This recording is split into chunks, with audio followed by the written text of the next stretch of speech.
나의 피난처 예수 의지해요. 나의 피난처 예수 의지해요. 나의 가는 길에 거센 바람 몰아쳐와도 나의 피난처 예수 의지해요. 나는 영원히 주님 사랑해요. 나는 영원히 주님 사랑해요. 세상 어떤 것도 나의 사랑 끊을 수 없네. 나는 영원히 주님 사랑해요.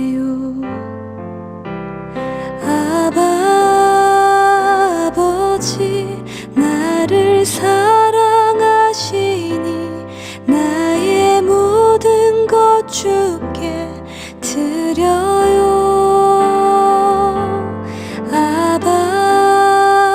아버지 내가 여기 있으니 주님 영광 위하여 써주세요.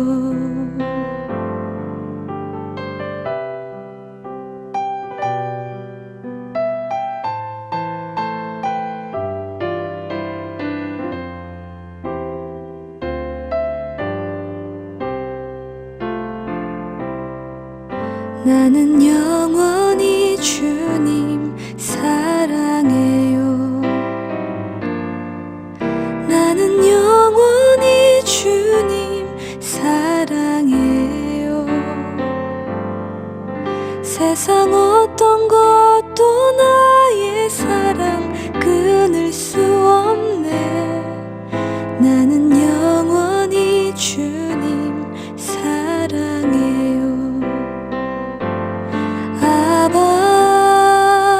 아버지 나를 사랑하시니 나의 모든 것 주께 드려요.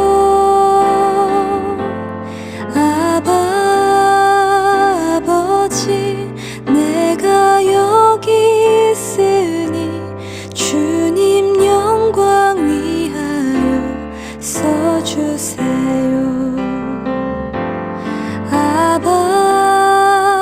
아버지 나를 사랑하시니 나의 모든 것 주께 드려요.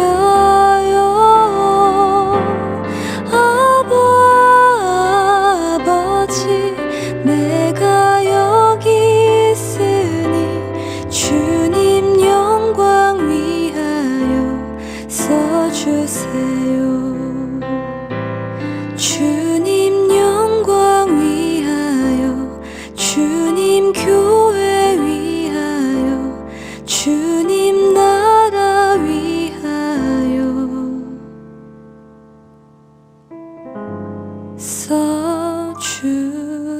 써주세요.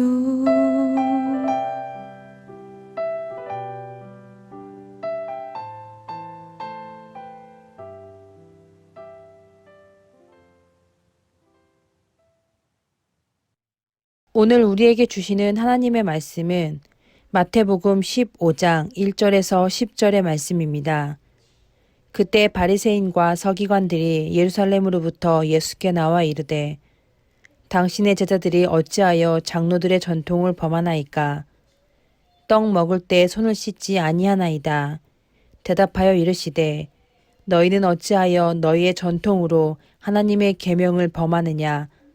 하나님이 이르셨으되 내 부모를 공경하라 하시고 또 아버지나 어머니를 비방하는 자는 반드시 죽임을 당하리라 하셨거늘 너희는 이르되 누구든지 아버지에게나 어머니에게 말하기를 내가 드려 유익하게 할 것이 하나님께 드림이 되었다고 하기만 하면 그 부모를 공경할 것이 없다 하여 너희의 전통으로 하나님의 말씀을 폐하는도다.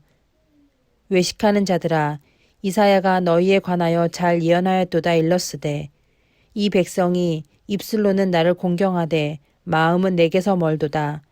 사람의 계명으로 교훈을 삼아 가르치니 나를 헛되이 경배하는도다 하였느니라 하시고 무리를 불러 이르시되 듣고 깨달으라. 아멘.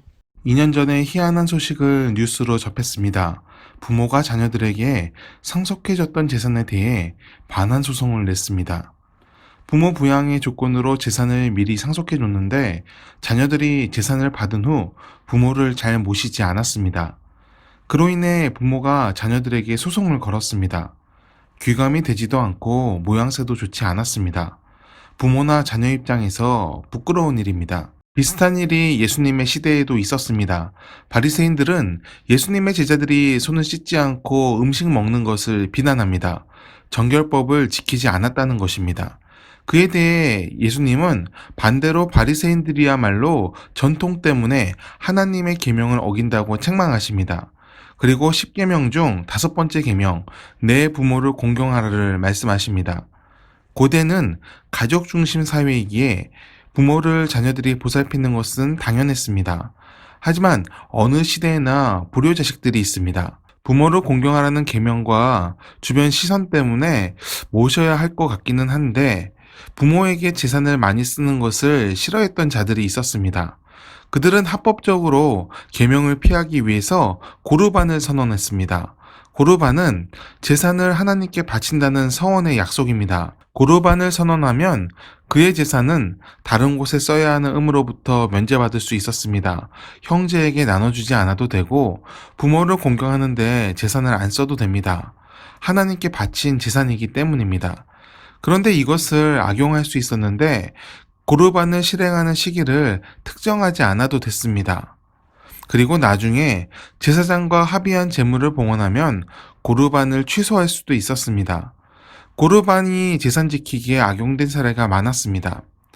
그리고 그렇게 악용할 수 있었던 것은 제사장들의 묵인이 있었기 때문입니다. 제사장들에게 고르반은 나쁜 것이 아니었습니다. 취소돼도 거액의 헌금이 들어오기 때문입니다. 하나님께서 부모를 공경하라고 계명을 만드신 이유는 자녀들이 부모에게 재산을 안 쓸 것 같아서 그러신 것이 아닙니다. 부모가 자녀를 사랑하고 자녀는 부모를 공경하는 것이 하나님이 만드신 세상의 선이기 때문입니다. 부모를 공경하라는 말에는 사랑이 담겨 있습니다. 곧 사랑으로 부모와 자녀의 관계가 끝까지 이어지길 바라셨던 것입니다. 재산에 마음을 뺏기니 사랑이 눈에 보이지 않습니다. 재산을 지키기 위해 하나님께 서운하는 것까지 이용하는 치졸한 모습을 보입니다. 선을 가장한 악으로 그 마음을 채워버렸습니다. 예수님은 사람 안에 채워진 악을 경계하셨습니다. 그리고 지금 바리새인 안에 그 악이 있다고 말씀하십니다. 그들은 율법을 지키는 척하며 다르니 제자들을 정죄하고 있습니다. 정결법은 정죄하기 위한 법이 아닙니다. 위생을 청결하게 하므로 질병을 예방하기 위함입니다. 하지만 그들은 정결법으로 자신들의 우월함을 드러내려 하였습니다. 하나님께서 율법을 주신 원래의 뜻을 상실한 것입니다. 모든 말씀에는 하나님의 마음이 담겨 있습니다. 우리는 말씀을 묵상하며 그 마음을 느껴야 합니다. 그래야 올바르게 삶의 방향을 정해 나아갈 수 있습니다. 하나님의 마음을 알지 못한다면 사랑을 정죄로 나타내고 선함을 악함으로 대체할 수 있습니다. 우리는 말씀을 누가 잘 지키나 서로 경쟁하는 것이 아닙니다. 합력해서 함께 선을 이루어야 합니다. 서로를 정죄하고 깎아내리는 것이 아니라 격려하고 함께 세워주며 믿음의 경주를 함께 끝까지 완주하는 것이 중요합니다. 참된 믿음과 헌신으로 하나님을 섬기며 그 뜻 안에서 사람을 세워가는 삶이 되기를 바랍니다. 하나님의 말씀에서 그 마음을 읽고 선을 이뤄가는 사람을 하나님께서 기뻐하십니다. 하나님의 선을 이루는 오늘 하루가 되길, 또 하나님께서 가장 기뻐하시는 우리의 삶이 되기를 간절히 축원합니다. 기도하겠습니다. 은혜의 주님, 말씀을 보는 눈을 주옵소서. 믿음으로 말씀을 읽게 하시고 그 안에 하나님의 마음을 알게 하옵소서. 정죄를 무기 삼지 않게 하시고 사랑으로 품는 은혜를 주옵소서. 받은 사랑이 크오니 그 사랑으로 세상을 덮는 우리가 되게 하옵소서. 믿음과 헌신으로 하나님께 충성하며 사람을 세우고 살리는 우리의 삶이 되게 하옵소서. 감사드리며 예수님의 이름으로 기도합니다. 아멘.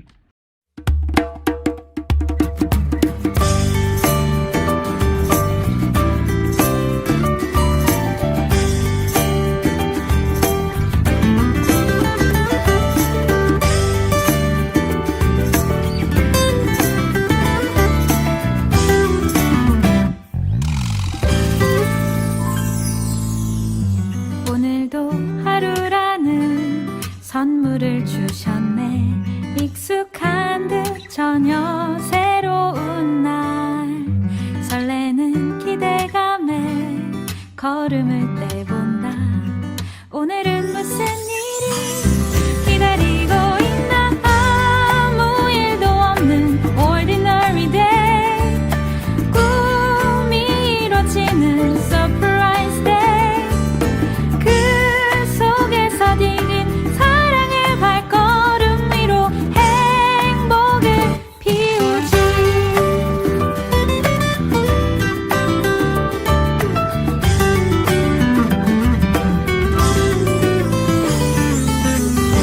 오늘도 하루라는 선물을 주셨네.